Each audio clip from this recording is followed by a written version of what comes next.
नमस्कार, मैं कमलेश चंद मिश्र, पीजीटी हिंदी अध्यापक, city public school, Katra, Mungrabad, Shahpur, Jaunpur, आप लोगों का हिंदी कक्षा में स्वागत करते हैं।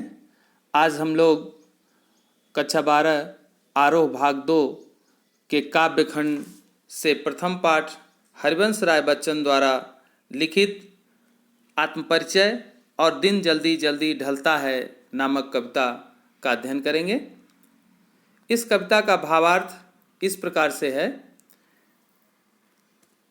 आत्मपरिचय नामक कविता छायावादी कवि हरिवंश राय बच्चन जी ये स्पष्ट करना चाहते हैं कि स्वयं को जानना दुनिया को जानने से अधिक कठिन है।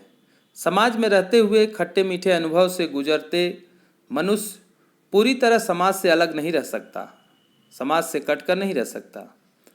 वह समाज से ही व्यक्ति की पहचान संभव होती है, लेकिन साथ ही दुनिया से उनका संबंध प्रीत और कलह का है, विरोधाभास से भरा हुआ है। कवि का जीवन विरोधों का सामंजस्य है, जहाँ उन्माद में अवसाद, रोदन में राग, शीतल वाणी में आग। इन विरोधाभास को साधते साधते कवि की मस्ती दीवानगी उनके व्यक्तित्व में उभर आई है। जैसा कि इस पंक्ति में कहा गया है, दुनिया में हूँ दुनिया का तलबगार नहीं हूँ, बाजार से गुजरता हूँ खरीदार नहीं हूँ। आइए देखते हैं आत्मपरिचय कविता की पहली पंक्ति। बता दें आपको, इस आत्मपरिचय कविता को हरिवंश राय बच्चन जी आत्मकथात्मक शैली में लिखे हैं। खड़ी बोली का प्रयोग किया गया है, श्रृंगार के वियोग पक्ष का वर्णन है और ये छंद मुक्त कविता है। मैं जगजीवन का भार लिए फिरता हूँ, फिर भी जीवन में प्यार लिए फिरता हूँ। जग जीवन यह रूपक अलंकार है। कवि कहता है, मैं संसार भर के दबावों को, सांसारिक भार को लिए फिरता हूँ। मेरे ऊपर दुनिया की बंदिशें हैं, फिर भी मैं सबको स्नेह देता हूँ। कर दिया किसी ने झनकित जिनको छूकर, मैं सांसों के दो तार लिए फिरता हूँ। कवि के कहने का आशय है, उसका जीवन प्रेम की ऊर्जा से संचालित है।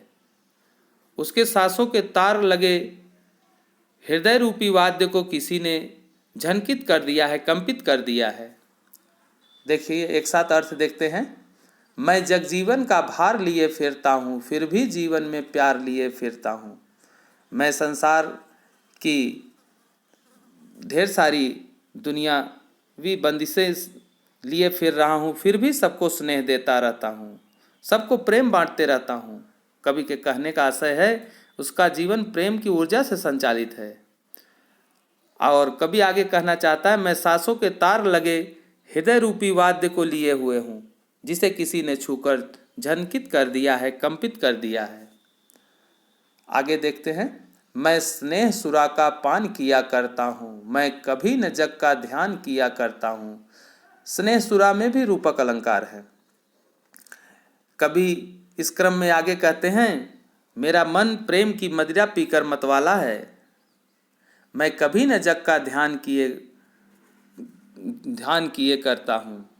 मैं इस दुनिया की रीत और बंधन का भी ध्यान नहीं करता, उसे अधिक महत्व नहीं देता।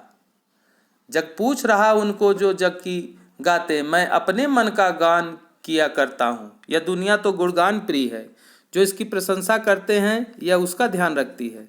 मैं तो इन सब से अलग अपने मन की आवाज़, अपने मन के गान को गाता हूँ और इससे मैं स्वयं संतुष्ट रहता हूँ। एक साथ अर्थ देखिए।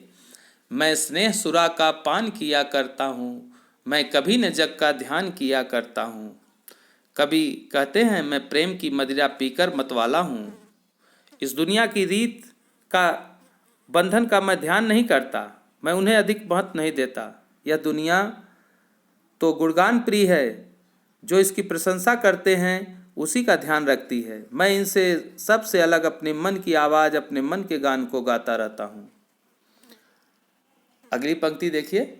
मैं निज उर के उद्गार लिए फिरता हूँ, मैं निज उर के उपहार लिए फिरता हूँ।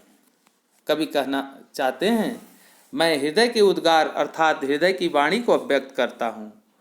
वह हृदय के स्नेह रूपी उपहार को इस संसार को देना चाहता हूँ। है यह पूर्ण संसार न मुझको भाता, मैं सपनों का संसार लिए फिरता हूँ। कभी को यह संसार अपूर्ण लगता है, क्योंकि ये प्रेम रहित अब दुनिया है। इस संसार में प्रेम का अभाव है। कहने का आशय है, संसार में प्रेम पाने की आशाएं और इच्छाएं हैं जो पूरी नहीं हो पाती और मनुष्य उसमें उलझ कर रह जाता है। आइए एक साथ इसका अर्थ देखते हैं। मैं निज उर के उद्गार लिए फिरता हूँ। कभी कह रहे हैं, मैं हृदय की वाणी को अव्यक्त कर रहा हूँ और स्नेह रूपी उपहार को इस संसार को देना चाहता हूँ। यह संसार मुझे अपूर्ण लगता है, क्योंकि इसमें प्रेम नहीं है। कहने का आशय, संसार में प्रेम पाने की आशाएं और इच्छाएं हैं जो पूरी नहीं हो पाती, मनुष्य उसमें उलझ कर रह जाता है। मैं यौवन का उन्माद लिए फिरता हूँ। कभी आगे कहता है, अपने हृदय में प्रेम की एक आग में जलाए हुए हूँ और निरंतर खुद ही उस आग में जला करता हूँ। उन्मादों में अवसाद लिए फिरता हूँ। जो मैं जला हृदय में अग्नि दहा करता हूँ, सुख दुख दोनों में मग्न रहा करता हूँ। कभी अपने हृदय में प्रेम की अग्नि, विरह अग्नि जलाए रखा है और खुद ही उस आग में जल रहा है। सुख दुख दोनों में एक समान रहता है। जग भव सागर तरने को नाव बनाए, मैं भव मौजों पर मस्त बहा करता हूँ। कवि का जीवन सांसारिक अपूर्णता के बीच तटस्थ कर्मयोगी की भांति है। वह कह रहे हैं कि संसार रूपी सागर को पार करने के लिए जीवन रूपी नौका को संसार सागर की लहरों पर वह तैराना बहाना लोग चाहते हैं। मैं दुनिया के अन्य लोगों की भांति साधन की अपेक्षा नहीं करता। तात्पर्य, कभी संसार में रहकर अपनी पृथक अस्तित्व को बनाए रखता है। हृदय की अग्नि में जलते रहने का अर्थ यहाँ कबीर के विरह अग्नि से है। एक साथ इसका अर्थ देखिए। मैं जला हृदय में अग्नि दहा करता हूँ, सुख दुख दोनों में मग्न रहा करता हूँ। कवि कह रहे हैं, हरिवंश राय बच्चन जी कह रहे हैं, हृदय में प्रेम की अग्नि, विरह अग्नि जलाए हैं और खुद ही उस विरह अग्नि में जल रहे हैं। सुख दुख दोनों में एक समान रहते हैं। कवि का जीवन तटस्थ कर्मयोगी की भांति है। इस संसार के लोग इस संसार को पार करने के लिए जीवन रूपी नौका को नदी में तैरा रहे हैं, लेकिन कभी इन सबसे अलग है। तात्पर्य, कभी संसार में रहकर अपना एक अलग अस्तित्व बनाए है। हृदय की अग्नि में स्वयं वह जल रहा है। अगली पंक्ति देखिए। मैं जीवन का उन्माद लिए फिरता हूँ, उन्मादों में अवसाद लिए फिरता हूँ। कभी इस पंक्ति में कह रहे हैं, यौवन मीन्स जवानी, उन्माद पागलपन और अवसाद उदासी निराशा। मैं अपने जवानी में एक पागलपन अपने भीतर लिए फिर रहा हूँ और उस उन्माद में अवसाद है, विषाद है। कहीं न कहीं उसमें किसी गहरे दुख की पीड़ा भी सन्निहित है। कभी अपने किसी प्रिय की याद में डूबा हुआ है, उसे सुख दुखात्मक अनुभूति देते रहता है। जो मुझको बाहर हंसा रुलाती, भीतर मैं हाय किसी की याद लिए फिरता हूँ। कभी कह रहा है, उस प्रियतम की याद उसे बाहर तो हंसाती है, लेकिन भीतर ही भीतर उसे रुलाती भी है। स्पष्ट है, यहाँ प्रिय के वियोग की स्थिति और उससे उत्पन्न करुण और दुखद स्मृति है। इसका एक साथ अर्थ देखते हैं। मैं यौवन का उन्माद लिए फिरता हूँ। कभी कह रहे हैं, मैं यौवन के उन्माद को अपने भीतर लिए फिर रहा हूँ, लेकिन उस उन्माद में भी अवसाद है। कहीं न कहीं उसमें किसी गहरे दुख की पीड़ा भी सन्निहित है। कभी किसी ऐसे प्रिय की याद में डूबा है जो उसे बाहर तो हंसाती है, लेकिन भीतर भीतर रुलाती है। यहाँ कभी अपने प्रिय के वियोग की स्थिति और उससे उत्पन्न करुण या दुख की स्मृति में है। और एक पंक्ति और देखिए। कर यत्न मिटे सब सत्य किसी ने न जाना, नादान वही है हाय जहाँ पर दाना। कभी हरिवंश राय बच्चन जी इस पंक्ति में कह रहे हैं कि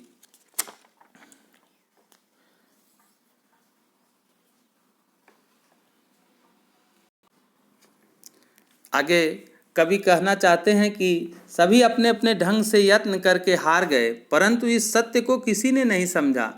जहाँ दाना है वही नादान है, अर्थात जहाँ बुद्धिमान है वहीं अक्लमंद है, जहाँ नासमझ हैं वहीं समझदार लोग हैं, जहाँ खाली है वहीं संपूर्णता भी है।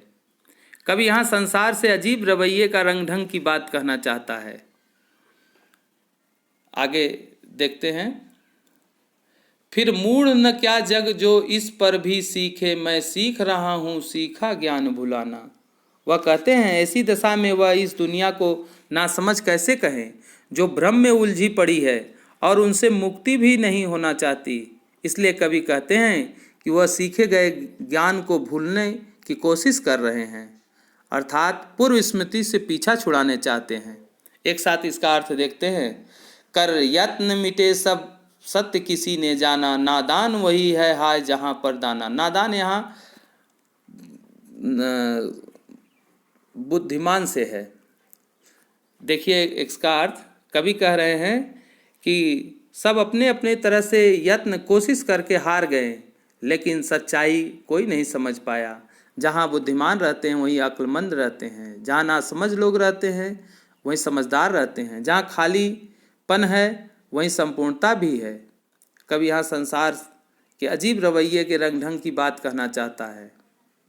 इसलिए कवि कहता है कि वह सीखे गए ज्ञान को भूलने की कला सीख रहा है, वह अपनी पूर्व स्मृतियों से पीछा छुड़ाना चाहता है। आज के लिए बस इतना।